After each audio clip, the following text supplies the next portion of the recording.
જય શ્રી કૃષ્ણ મિત્રો, આજે આપણે કોબી અને મેથીના મુઠિયા બનાવીએ છીએ।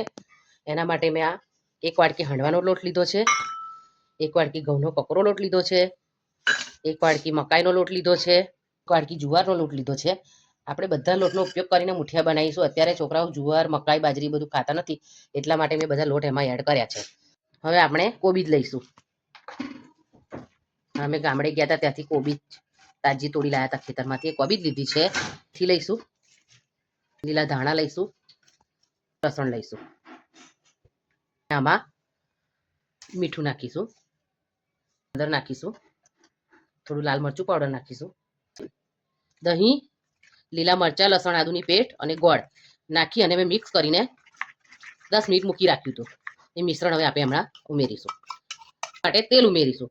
તેલ ઉમેરવું ખાસ જરૂરી છે, તેનાથી મુઠિયા એકદમ અંદરથી પોચા બને છે અને આપણે ગળે ડચુરો નથી વાગતો।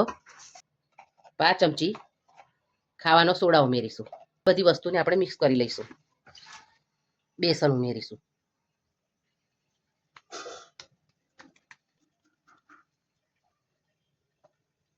આ રીતે આપણે બધા મુઠિયા વાળીને અંદર મૂકી દઈશું બફાવા માટે દેવાના છે। હવે આપણે એને ઢાંકી અને 30 મિનિટ માટે એટલે અડધો કલાક માટે બફાવા દઈશું। તો જોઈ લઈએ આપણે આપણા મુઠિયા બફાઈ ગયા છે કે નહીં।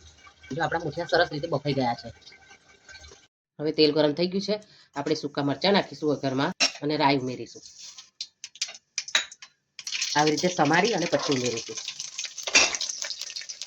હા, તલ નાખીશું। તલ વગર તો મુઠિયાનો વઘાર અધૂરો છે। બરાબર હલાવી લઈશું।